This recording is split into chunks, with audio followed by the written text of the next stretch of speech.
I think part of being a creator is that desire to create. So I love creating new things. And so I can easily be stuck and, entertained by the here are the a million ways to grow your business because some of them sound legit fun to me. And I'm like, ooh, I could do that. So that's why I really encourage people to go. It's not what you can do and what you may like think could be fun to give it a go. It's what's going to be the most aligned with the lifestyle you want and going to take you the furthest downstream, the easiest, and Mhm. start there and know that you can always create more later, but you got to complete something. Welcome to Tried and True with a Dash of Woo, where we blend rock solid tips with a little bit of magic. I'm Renee Bowen, your host, life and business coach, and professional photographer at your service. We are all about getting creative, diving into your business, and playing with manifestation over here. So, are you ready to get inspired and have some fun? Let's dive in.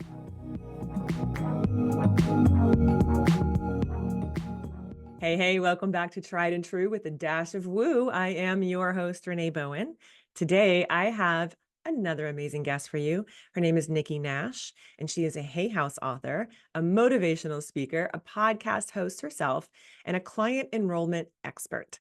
Referred to as a marketing genius by clients and peers, Nikki uses her 15 plus years of experience to help service-based businesses attract and retain their dream clients. Nikki's methodologies and frameworks have helped clients fill group programs, triple their revenue, double their profits, and so much more. She believes that entrepreneurship can be a vehicle for generational wealth and strives to help close the gender and racial wealth gap in America, which I love. She is such a powerhouse, and we have such a cool conversation all about integrating marketing strategy and manifestation so that you can get more of your dream clients. We cover a lot on today's show, so grab your favorite beverage or head out on your walk and let's dive in. Hey, Nikki, thank you so much for being here today. I'm excited to talk to you about the melding of a marketing strategy and manifestation so that we can get more dream clients. So thank you so much for being here. Oh my goodness. Thank you so much for having me. I love it because, as you know, this is kind of like what I love to talk about the most. It's like the basis for the show, the melding of a strategy and the woo and the magic or whatever you want to call it. And I really do believe that we sort of need both, right? So I'd love to know why you believe that and how you tend to meld those two together and what you do. Yeah. So I've been in marketing for, gosh, like 18 years now. I am older than I look because people are like, what? And I'm like, yeah, I'm 40. It's all right. And one of the things that always comes up when I speak to folks is they're like, I want you to help me with like the thing, like the strategy, like the game plan, like the thing that's guaranteed to work. And I'm like, even if you hold a gun to someone's head, it's not going to guarantee that they're going to like swipe their credit card and sign up to work with you. So my belief has always been that the strategy and the game plan and the actions are really more about you aligning to what brings you joy, what your skill sets are, what you can do. And the way I always describe it to my clients, and I use the word God, I shared with you, insert the universe, like for listeners, whatever works for you. But I like to say, like, all I'm doing is like planting seeds for God to like water and do something with, right? Like you're just planting seeds for the universe. So I look at it as like, all right, my marketing strategy and my marketing game plan is just creating opportunities for like the other part of the equation that I have zero control over, which is kind of like divine intervention. So that's how I look at it. And I try to go, all right, with my strategy, I'm just optimizing the performance of the seeds that I'm planting. But like outside of that, I can't, you know, Yeah. force someone to work with me or force someone to work with my clients, right?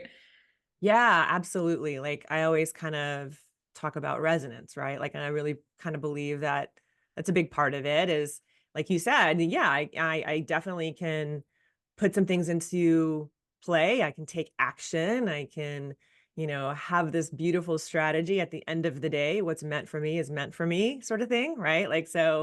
And yeah, you're right. Like insert whatever word works for you, God, universe, whatever. I think that part of it and that trust, faith, letting Yeah. go, whatever you want to call it, is a really big part of it. Do you find with your clients, because I find with mine, that that's the hardest part of Oh that yeah. It's the piece? hardest part for I think everyone. Like literally insert conversation I had with my mom either last night or this morning. I was like, Mom, it's like on a conscious level, I know that all I can control is my actions and that I got to leave the rest to God.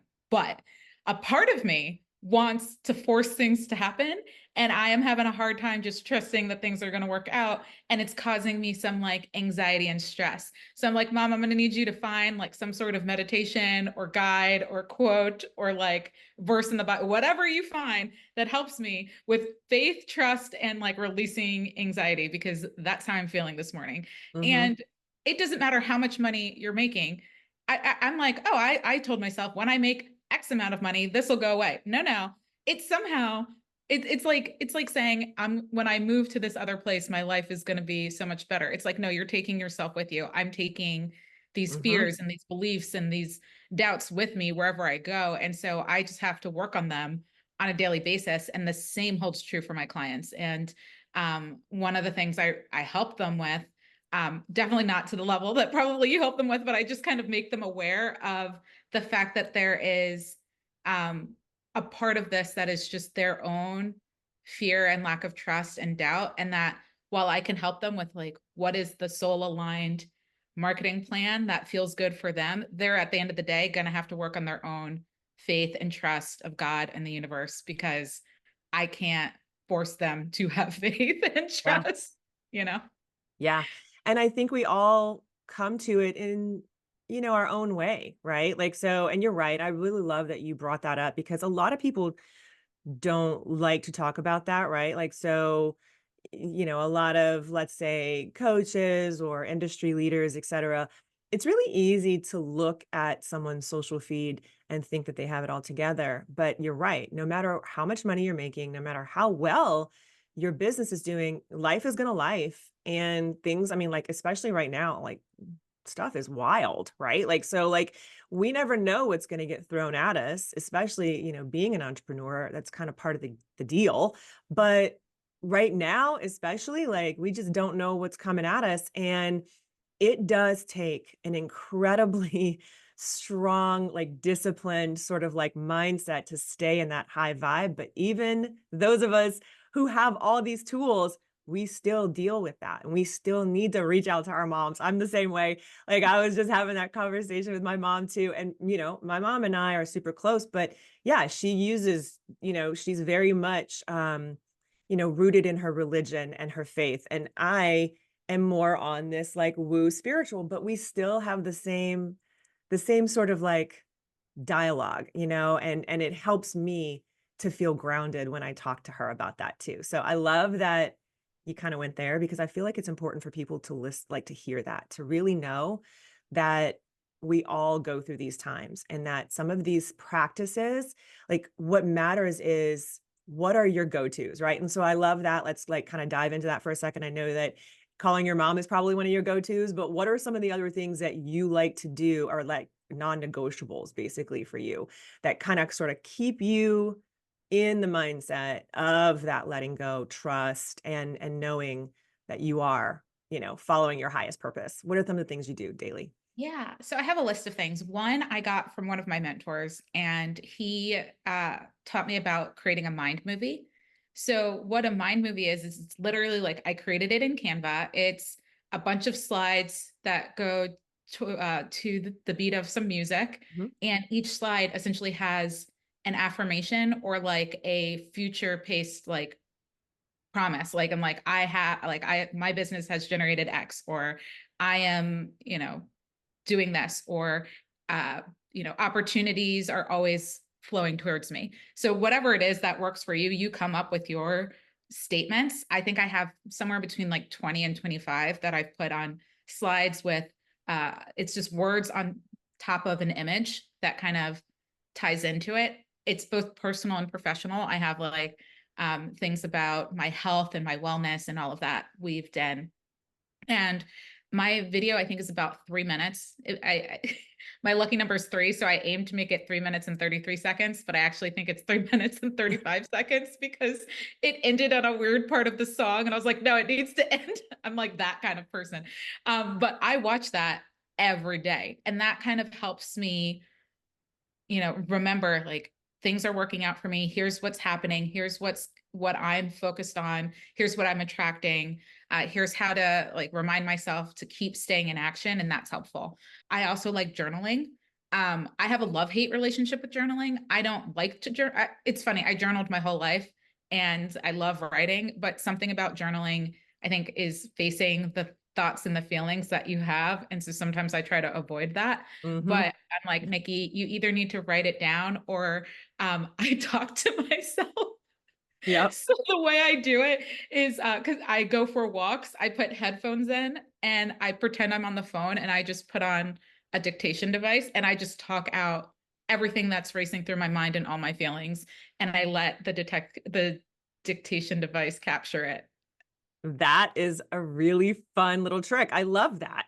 No, Yeah. I totally do that. I mean, because I talk to myself in my head like constantly. It's like it's constant. Like the dialogue never stops. I don't know about you guys, but like I heard recently some people don't have the internal dialogue, and I'm like, what? Like I don't even know what life would be like without an internal dialogue. how? Like I don't get that, but like it's so interesting to me. Like all of that stuff is so interesting how everyone is so different. But yeah, I have such an active internal dialogue sometimes, and walking is 100% like therapy and meditation for me. Like it is how I am able to let go a lot of that stuff because yeah, let's face it, I'm a control freak, and walking for some reason just sort of like lets that stuff go. So I love that little trick of acting like you're on the phone and just talking into it because yes, you're right. Journaling can feel like a chore, right? Like it's like one more thing I got to do Yeah. today. I got like a lot of stuff to do and I'm always writing and I'm always like typing or whatever it is. And so that's a fun little trick. And you could always like just take it even a step further and put it into ChatGPT and be like, okay, organize this for me. And then like Yes. come up with all of these fun ideas from it because I am all about ChatGPT right now. Like it's definitely my assistant in Oh, helping me stay on track. You do? 100%. I use it for pretty much everything. It's like my other teammates, in Hmm. addition to my actual team. Like it's Hmm. like an additional part of the team. 100%. I love it. So yeah, and that that movie is really great because it's definitely one of the things I talk about a lot too with my clients is how we have to feel it. It's like that's why affirmations alone, right, don't necessarily work because you have to feel it. And most of us creatives, especially, are visual. And so we have to give ourselves that visual. So it's like taking a vision board a step further by making it the actual movie and like feeling that you're in it every day. Such a great little tip. Love, love, love, love that. Okay, let's get into some marketing strategy because that's where your major genius lies, right? Your zone of genius, because that's what you've done for so, so long. And I know that you're known for, helping businesses attract their dream clients. But what are some of the common pitfalls, mistakes, whatever, that you've seen online business owners face in attracting especially high paying clients? Yeah. I mean, the biggest thing, it's interesting because I'm going to say the biggest thing, but I actually think there's a different root cause to it. So I was like, this is the biggest thing. And then as I said that, I'm like, actually, it's a deeper thing. But the biggest kind of mistake, we'll call it, or challenge or thing that I see people do that I'm like, ooh, that's hurting you, is they do what I call like rapid strategy switching. And so they are constantly going like, I'm gonna do this. Oh, actually, nope, I'm gonna do this. Oh, you know what? I tried that once and it didn't work. Or this is, I was working on this, but then I saw this video from somebody else and they talked about a different way to do it. And now I'm going to go do that thing. And I get that it comes from a couple of places, right? Like part of it is a belief system around your ability to attract those high paying clients in the first place, and a belief that there is a one right way to do it, right? And if we go back to the planting seeds thing, it's like, no, you're not gonna find the one thing that's gonna work perfectly and you do that. You're kind of just planting seeds and aligning what it is that you want and being really crystal clear on what you want and asking for it, right? Saying like, hey, I call God Big G. I'm like, hey, Big G, I would like this. And I ask for this or something better. I'm like, may I have this or something better? Cause like, I don't want to be shortchanging myself over here. Like my vision might not be grand enough. So I'm like, this or something better. And then taking action to plant those seeds and doing that consistently. is kind of the solution. But where most people kind of make a mistake is they're so in lack of belief and trust that they end up switching their strategy and game plan over and over and over and over again. Mm-hmm. And it's like, I think about people who are working to lose weight, right? It's not like they were successful trying 50 fad diets, right? Like there's usually one thing that actually worked for them and they just stuck with it long enough. And so with your business, it's like there's one thing that will likely work for you based off of the fact that you're going to stick to it and do it for the long term. And so kind of that's the biggest thing that I see. Yeah. So do I. It's really for a long time because I am a photographer, and for a long time I mainly just worked with photographers, but now that I'm working with different creatives of all types, I realize it's not just a photographer thing, that I used to call it, and I still do, the shiny object syndrome, right? Like we get so, and I think it's a lot of reason. It's just because there's just so much being thrown at us on the daily on social, and it's very easy to like, because it's designed that way, like social media is designed to hit our lizard brain, the back part of our brain, and it's supposed to make us feel less than. It's supposed to make us feel like we're missing out on something. And we have to be really strong in our convictions when we get on there. Like, even if we're just getting on social media to do research or look for a trending sound, it's really important to not go off the rails, let yourself go off the rails, let your unconscious mind basically take the reins, right? And, just suck in all of this stuff, and you get thrown all of these like strategies, and well, maybe I should do this and maybe I should do that, and oh my god, maybe I should be doing this. It's so easy to get stuck in that.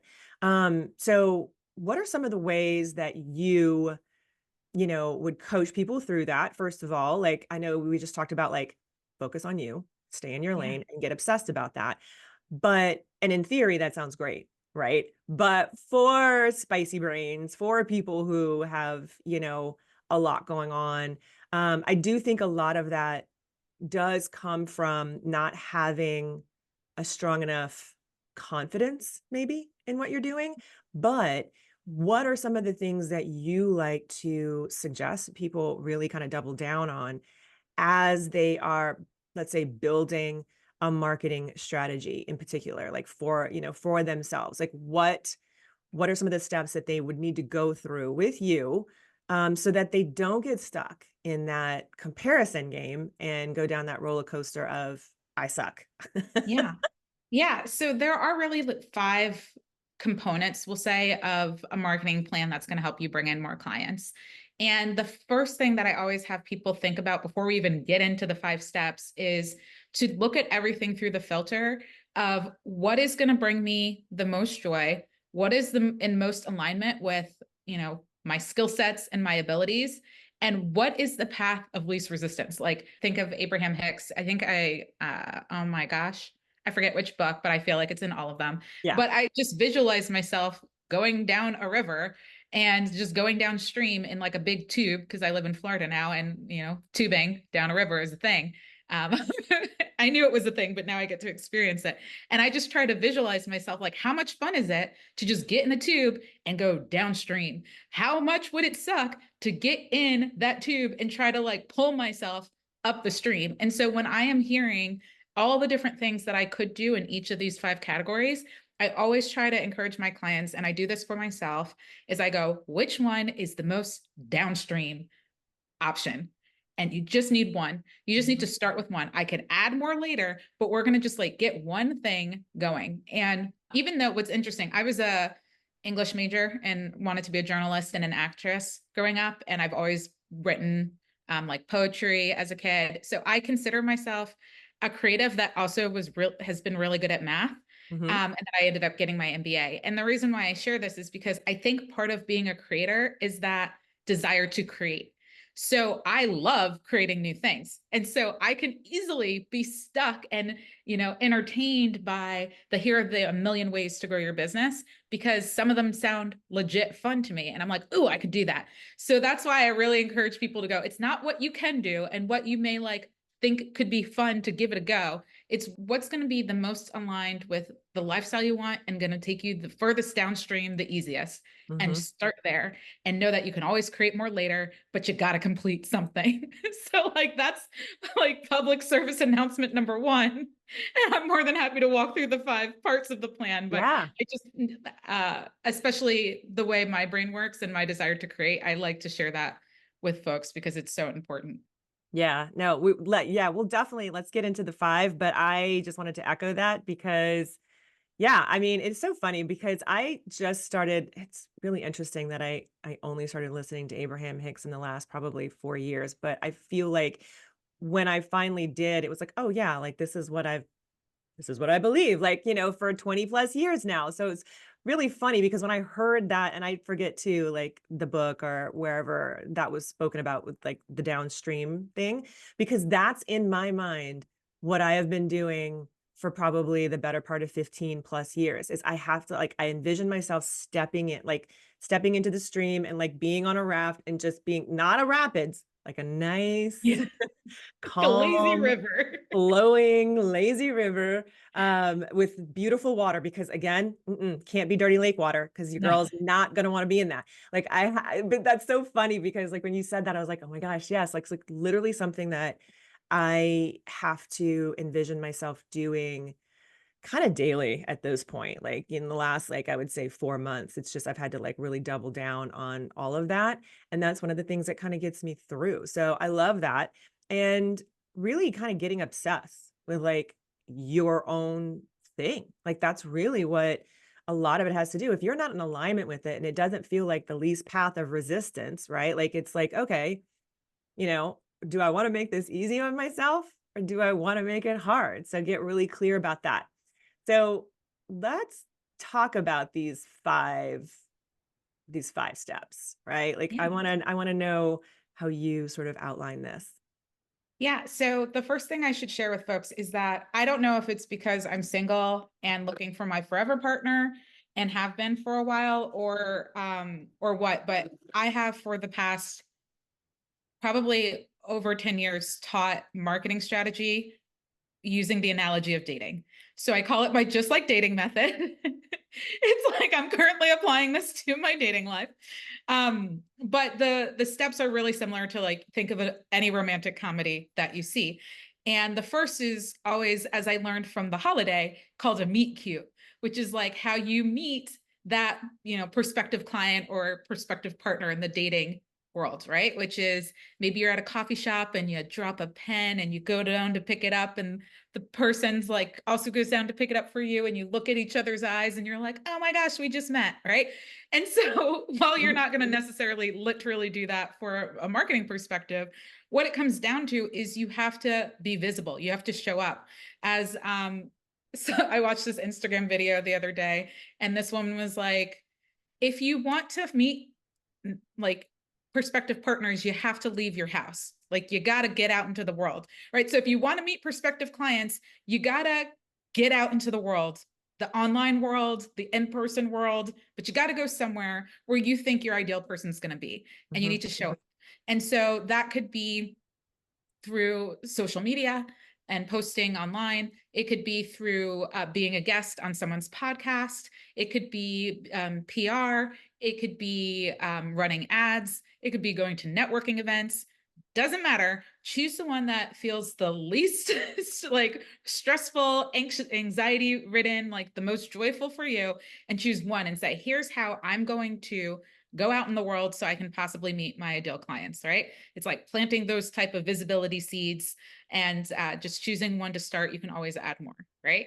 Mhm. So that's the first part of the plan. The second part is really like that connection engagement piece. It's, oh, okay, like we looked at each other's eyes once we both picked up the pen, but now we kind of need to start a conversation. Otherwise, that's not going to go anywhere. So it's not just being visible. It's if you're putting out content, making sure that your audience is engaging. Maybe they're commenting, they're doing something to have it be more than a one-way communication. And know that I've been creating content for a long time.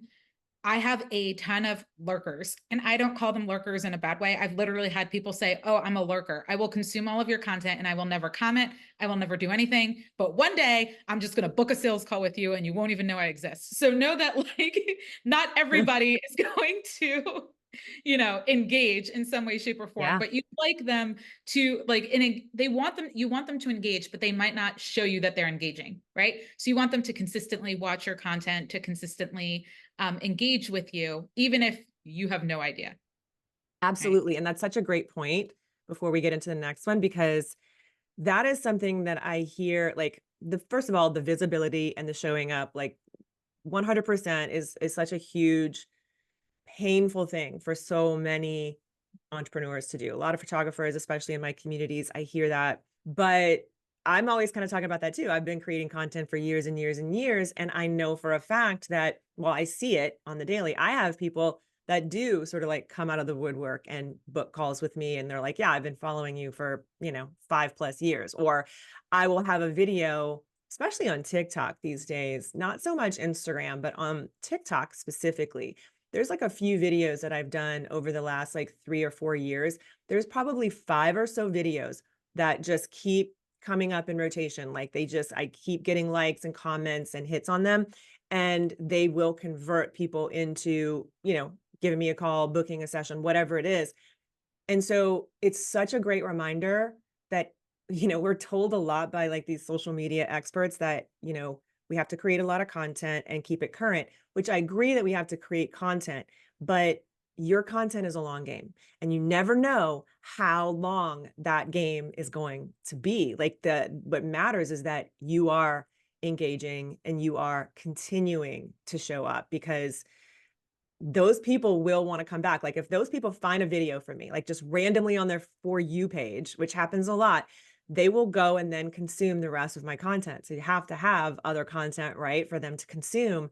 And then that's what's going to help them convert. Like make it work for you. So if anyone's listening and you're feeling like, oh my God, I'm terrified to put myself out there and I don't even know what to do, just start, because you are building up this library of consistency. And it's not about the right now. It's about your future, right? So anyway, just wanted to interject that. 100%. No, 100%. And I kid you not, when I first started, I think I shouldn't say when I first started, but I think it was 2017, I started this Facebook live show called Content and Coffee. And even though I don't drink coffee, and I didn't at the time, I mean, I love the taste of coffee, but I don't do caffeine and haven't for since 2016. But I had this show and I would go live and I would teach people about content marketing. And I kid you not, I got like no engagement. Nobody was engaging. And after a while, I was like losing steam because I'm like, why am I even doing this? Is this even working? What's the point? Ironic, since I was teaching people content marketing and I'm like, I don't know if my content's even worth doing. And so, long story short, I stopped the show. And a year later, kid you not, maybe not even a full year later, at the end of that year, so it was like December of 2017, and I stopped pretty early after I started. I maybe only lasted like a month, maybe two. Somebody reaches out to me and signs up for, I think I had like a $10,000 package, was one of my packages at the time, and signed up. And she was like, yeah, I used to watch your show. I loved it. I knew I was already in a program, so I wasn't ready then, but I'm ready now. And I knew as soon as I was ready, you were the person I was going to go with. And I sat there and I'm like, imagine if I was consistent for the whole year, how many people would have been doing that? Right? It's a good point. To your point, it's the long game. Yes, you may have some quick wins, but you may not. And the goal is to consistently show up and do it in a way that's super easy and enjoyable for you. And it doesn't have to look like how everybody else is doing it. Exactly. Yes. Okay. What's number Yes. three? All right. Number three is really the exchanging digits metaphorically stage. So it's like you meet, you have a conversation, and you're like, oh, we like each other. Like, let's exchange digits. That's essentially lead gen. So it's going, okay, how am I going to have this person go from I'm consuming your content to actually um, giving me their contact information and letting me know that they exist. And so oftentimes in the past, it's like, offer a freebie. It could be a freebie like, hey, here's this amazing guide. Here's this great video training, things like that. What I find also works really well is like micro offers. So if you have, you know, for $17, filters for people's Instagram, right? Photos, or something that's like a low ticket offer that somebody will go, oh my gosh, that will make my life so much easier. That also works. But you want something where they're giving you their name and their email address at least. I better if they also give you their phone number, but you want as much information from this person as possible within reason, just so that you know that you can one, reach back out to them. You can keep giving them valuable information. You know they exist. Maybe you collect some information about them over time so that when they do reach the point of booking a call with you or buying something, you know a bit more about this person, right? So you want to collect their information in some way, shape, or form. Love. Right. Yes. Yep. Get the digits. Get the digits. And then once you get somebody's digits or somebody gets your digits, the whole point is ideally to go on a date. So you want to like go on the first date. That first date can be delivering of whatever you promised them and you make it freaking fabulous. And before they finish consuming that, you invite them to a second date, right? And you, Yeah. depending on how high ticket what you're selling is, will help you determine how many dates or how long you want to be dating before, you know, somebody puts a ring on it metaphorically. But it could be a 3-month whirlwind ordeal. It could be a year and a half. Like it really depends on your audience, like your ideal buyer, maybe sometimes what's going on economically or like industry wide, like that can impact it. But you want to get a general idea of what your typical lead time is or runway is before somebody works with you. But that whole period is just dating. It's Yeah. constantly showing them why working with you is so amazing, why it's so worth it. It's not just putting out free content, it's putting out content or giving them things that helps them make a decision and helps them go, yes, I want to work with you because this is what's possible. And so you're constantly doing that in the dating phase. And then you get to a point where you, you know, as Beyonce says, if you like it, then you better put a ring on it. You make an offer. And ideally, in your business, you are making offers indirectly and directly on a regular basis, Mhm. which directly could look like maybe you're on a sales call or you're in the DMs with someone and you're saying, hey, it sounds like you would be like you're looking for support in this area. I would love to work with you, or I'd love to discuss if working with me is a good fit, or straight up just saying, hey, I have this offer. I actually think it'll be perfect for you. Here's what it is, right? So you can make direct offers and you can make indirect offers, which are more, hey, you know, if you are someone who is dealing with X, Y, and Z and you want support, come to my free masterclass where you share more and then you make a direct pitch from there. Or comment below and I'll start a conversation with you just to get to know you a little bit better and see what you need. Right. So it doesn't have to be a, hey, Renee, want to work with me? It could be a bit more indirect, but ideally you're doing that daily, either indirect or direct, if you want consistent sales. And you can make those type of indirect or direct offers from your content. Like it doesn't need to be cold calling people unless you want to, but you want to choose a method that works for you to make those sort of offers.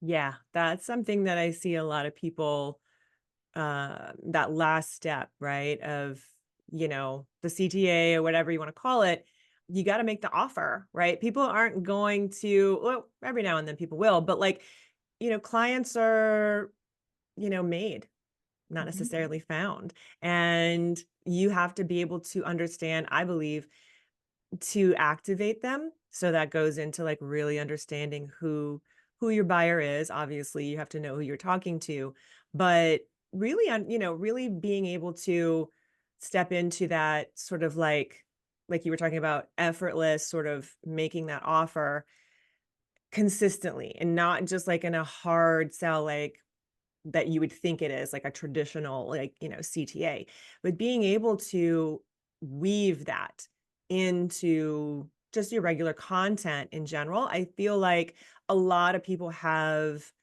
um probably their own, I guess, ideas about what that is and hangups probably. I don't know if you see that a lot yourself, but like what are some of the as far as like content, right? Like so let's kind of like talk about content creation right now.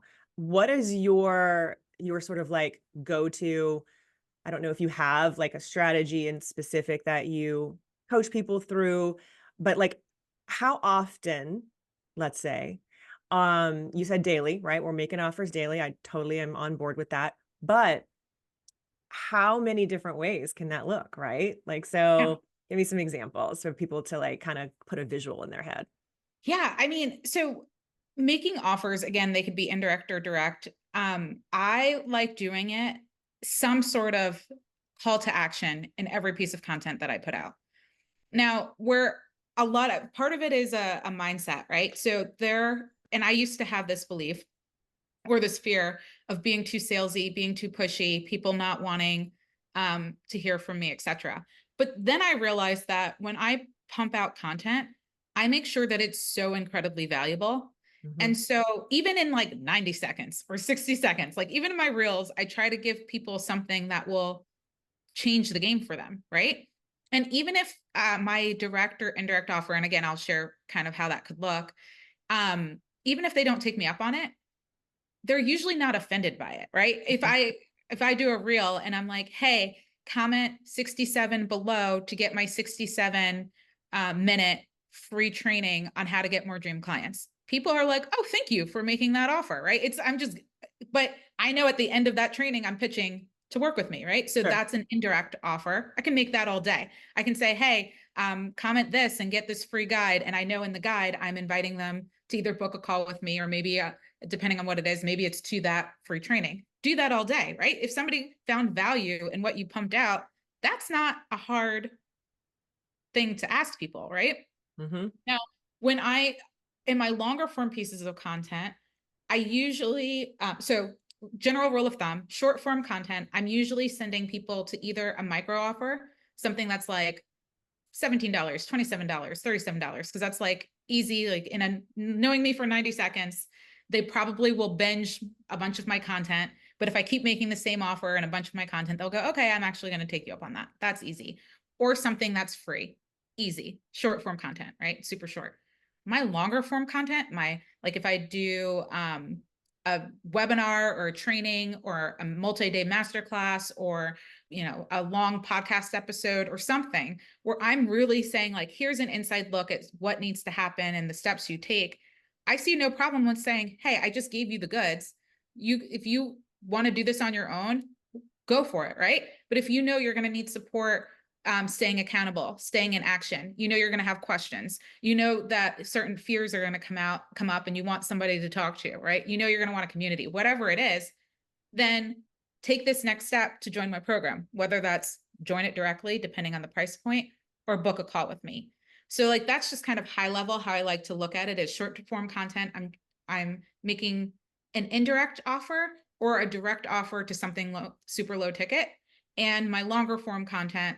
And that could even be like a 15, 20-minute live. It could be a 67-minute masterclass, right? Like I'm doing more of a like, here's the program I'd like you to join, essentially. Yeah. Um, and then if there's a third way, I would say is in the DMs. So I will have conversations. Like if somebody asks for the training and then I just ask them some questions about what they're going through.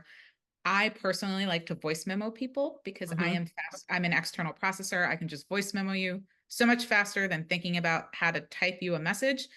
But if I'm speaking to someone back and forth and it's clear that they are really focused on getting a result, they're focused on working on it now, and they know they need help, I'm going to say, hey, you want to work together? I'm just going to make that direct offer. Here's what I've got. I think it would be great for you. You in, or do you have questions? Hmm. And Yeah. just come from a place of I'm helping people, not I'm bothering people. I'm always making offers because I genuinely believe that I can help the person, right? If I didn't Yeah. think I could help the person, I'm not going to offer. And that's the thing. That is it right there. That belief that what you're doing is valuable. Like you said before, like you are giving them value, right? Like so you're showing up, you're giving something, even like in a short form piece of content, you're giving them some value there. So it's valuable and you believe, like, especially if you have a conversation with them at that point, that what you have is actually what they need. There's no issue in then just going in and saying, hey, like I can help you, I got this, like, do you want this? But I feel like a lot of creatives have, and that's that belief, have this, you know whatever you want to call it, fear, imposter syndrome. There's so many different ways you could frame it, but that is something that stops them Mhm. from making that offer. They don't have the true belief that what they are offering is valuable. Mhm. So, yeah, I don't know if that's something that you probably see that a lot too. Yes. Um, and that is definitely that's a mindset game. Like you can teach somebody a complete roadmap, and I know that I have definitely had those moments, and that's why I went back and, got certified in coaching, is because so many people were coming to me for these strategies, for this roadmap, and I do love some marketing. Like I love marketing, but I can't make you do it. I can't personally get inside your brain and, you know, get you to just flip that switch into I am amazing. But I Yeah. can work with you. Now, like, you know what I mean? Like, so that's why I was like, yeah, I need to figure out a way to how to help people flip that switch. And that's what I love doing on the other side of it. What are some of the things that you do with your clients to help them get through that? Because I assume that you probably also deal with a lot of that yourself Yeah. with your I client have, base. yeah, for sure. I have a couple of big ones. So one is inside. So I wrote a book called Market Your Genius, Yes. and this is straight from the book. Like this activity is like literally outlined in there. But I call it the effing fabulous list. You can fill in the blanks for Love what it. effing stands for. And it's writing a list of all the reasons why you're effing fabulous. And I like to, you can do this in a number of different areas of your life, but I like to, if I'm about to get on a sales call or do a live, or I need to make an offer of some sort, it's like, think of all the reasons why you're effing fabulous, why people love hiring you or working with you. What value are you bringing? Like, make a list of all of that. Just set a timer and go crazy and come up with all the things that you can think of. And don't think of it as being braggy or anything. Just be like, what are all the amazing things that I've done? Because pretend somebody is asking you for it, right? Mhm, And then I write it all down, and then I have people read it to themselves. Like, read all the reasons why you're so amazing and why you're magic and why it's a joy and a pleasure and a privilege to work with you. And when you can read that before you create a piece of content, make an offer or something like that, your state is completely different because you're mhm. thinking about yourself differently, and you're remembering who you really are. And oftentimes, and this happens to me all the time, I speak to folks and they're like, you did what? Like, you used to work for who? You built a business to what? Hay House published your book, like a whole list of things that I do not tell people on the regular. And I'm like, maybe I should, remember who I am when I'm talking to folks. But again, it comes from a place of I don't need to brag or anything, right? But you don't need to brag to everybody else. It's like brag to yourself before you go and do Mhm, something, so that you show up confidently, so mhm, that you show up from a place of magnetism. And don't do it just for yourself. Do it for the person that has the option to work with you or someone else. Because I tell people all the time, I'm like, just be a little delusional. I'm delusional. I yes. think that like so many people who do what I do it wrong and are a bad choice for for other people, right? And I believe that because I see folks in other programs who were told to do crazy stuff and it didn't work and they got into crazy debt and they're upset about it. And I'm like, I don't know why anybody told you to do any of those things, right? And so I see that and I'm like, if I don't show up confidently, if I don't show up as someone that is like another person can trust, they're going to go to the other person, right? Because Mhm, it's not who's the best that wins most of the time. It's who shows up the most frequently and the most confidently. And so if you can't talk yourself, like work through it, whether it's with a coach or different things to get yourself in a state of showing up confidently and showing up, from a state of like, I can help you, then you're being of disservice to other people, mhm. right? Yes. So that's like one piece of it. The other piece I hear all the time is people are like, well, I don't want to make it about me.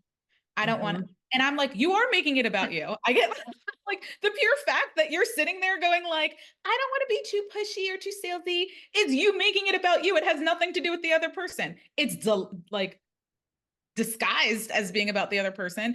But if you saw someone bleeding on the side of the road and you had the ability to help them and you were like, oh, you know what? Like, I don't want to be too pushy. Like, that's metaphorically what you're doing. Like, help the bleeding person, right? Like, Yes. Yep. so don't make it about you. Jump into action and go, they need help. Let me help them. Let me at least share with them how I can help them, how I can offer. They could say no. They could say, you know what? Nope. I like bleeding to death on this road. Please leave me be. And if you're a doctor, you might have a medical obligation to ignore their request. But like metaphorically, if they're like, no, I like this pain that I'm in and I don't want to work on it and I don't want your help, then you could say, all right, no worries. At least you offered. But if you're too busy being in your head and not offering, then that's making it about you. That has nothing to do with the other person. Okay. Yes. I really hope that you guys heard that, because that is such a great point. People say that to me a lot. They're definitely, oh, I don't want to make it about me, but you already are, like, by Yeah. doing that. And so reframe that. I hope that you guys can see that. The other thing too is, basically the whole delusional thing, like, I love, because our unconscious brain does not know, right? It doesn't know what is real and what is fantasy. It doesn't know. It just believes what we tell it to Mhm. believe. That's why all of these things that we were talking about in this entire podcast about the movie, the scripting, the journaling, all of these things, that's why all of that makes such a huge impact and difference, is because all you're doing is teaching your unconscious mind how you want it to think and believe and feel. And it will do whatever it is you tell it to do. So why would you choose to tell it that you don't know what you're doing and nobody wants your offer? Like, you can completely reframe that. Your unconscious mind wants to just suck in all the information. So be delusional, right? Like, be delusional enough to just believe that you can do it, because that is that whole fake it till you make it. I'm definitely on that bandwagon of like, well, that's the whole basis of it, is that when you do show up, even when you're not confident, even when you're scared, even when you feel anxious, even when you're like, oh my God, I am such an introvert and I feel like I want to die being on this live, whatever it is. But every time you do push through that and you don't negotiate with your unconscious mind, you are training it to do what you want it to do. Then, like, you're in the driver's seat at that point, which is so, so important, right? 100%. I live in my own little magical bubble. Like the beliefs that I have, I'm like, luckily, I don't tell them to a lot of people because they'd probably go, Nick, you're a little nuts, like to think that you can accomplish these things or that this is possible for you. Because statistically, it's not looking too good for you. And I'm like, I don't care because I live in this magical, special Nikki land. And in Yep. Nikki land, I can do anything, even if it makes no sense to anybody else. Yes. Yes. And I hope that you guys hear that, because that is the way. That's the way to get what you want. Like, and it really does. It affects your state, like you were saying. Like, when you show up in that state of that belief, that's where the action comes from. So it is definitely both the strategy and the woo, like we've been talking about all along. So before we wrap up, because I could definitely talk about all of this all day long, I do want to, like I always ask, I know you kind of mentioned it a little bit before, but like, what's your big three? You mentioned it before we started recording, but what's your big three astrologically, and do you know your human design? Oh, yes. I am a generator from a human design perspective. My sun sign, I'm a Cancer. I have to look at my astrological chart. I'm on the cusp of like Oh, Cancer and Gemini. nice. So I'm June 22nd. So I'm like Okay. at Cancer. Yep. But I know I'm like, I can't remember my entire chart right now, but I know I have a bunch of other things in there. So Yeah, of course. being Yeah. Cancer, I'm like very nurturing and lovey-dovey, but I'm not necessarily as emotional or sensitive Right. as the standard Cancer because of all the other stuff I got going on Yeah, in my you do seem a little Gemini to me too. life. Like, I know a lot of Gemini women and they're all such badasses. So I don't know if that's it, but I'm definitely picking up on some of the Gemini. But yes, generator also, that's what I am as well. So that definitely checks out. So tell people where they can connect with you. What's your favorite place? I know you spoke briefly about your book, but tell us a little bit more about that as well, because that is amazing. And you are a Hay House author, which is like life goal for me. So talk to me a little bit about that and tell people how they can connect with you. Yeah. So my favorite place to hang out with folks is on Instagram. So you can catch me on the gram. I'm at Nikki Nash Official. And I literally post a lot every day, just like, but it's all here's how to get more gym clients. Here's tips, perspective shifts, mindset shifts, all that magic, because I find that fun. And yeah, my book is called Market Your Genius. It's a step by step guide on how to turn your experiences and expertise into a profitable business. And I specifically talk about how to not only get dream clients, but how to also retain them and get referrals. So it's like jam packed. It's not your average marketing book because I use a lot of stories and analogies Mm, and then kind of do the teaching training part. So I find that a lot of fun. So definitely if you're into that, it's about to turn 3 years old, which is crazy to me. wow. So that's a great read. And it comes with a companion course videos and Nice. that's depending on when this air is already been updated or is being updated for our 3 year anniversary. So Very cool. And you have a podcast as well. yes, I have a podcast called Market Your Genius that has been going through a kind of evolution. Hmm. And so it's an extension of marketing and strategy training and tips for, the creatives, content creators, coaches, like all the C's. Love it. Love it. Yeah. Okay. I'll put all of those links for everybody in the show notes so they can easily find you. And thank you so much again for being here. This was really fun to connect with you. I feel like we're super aligned on so many different things. And I love following you on Instagram too. So, yay. Yay. That was such a super fun conversation with Nikki. I know you guys are walking away with a lot of takeaways. I hope that her 5 piece framework really helps you guys sort of put that together in a fun analogy. I love that she uses the dating analogy because it's true. Like I've kind of talked about that a little bit before too on various things, podcast and social media, how we definitely need to court our clients, right? Like we need to be showing up in various different ways and have multiple different touch points with them so that they feel confident in wanting to book us, wanting to reach out to us. And so one piece of content once in a while isn't going to do that. It's not going to build the know, like, and trust that we really need to develop and, embed and build that relationship with them. So I love her analogy on that. And every little piece of that is really, really important.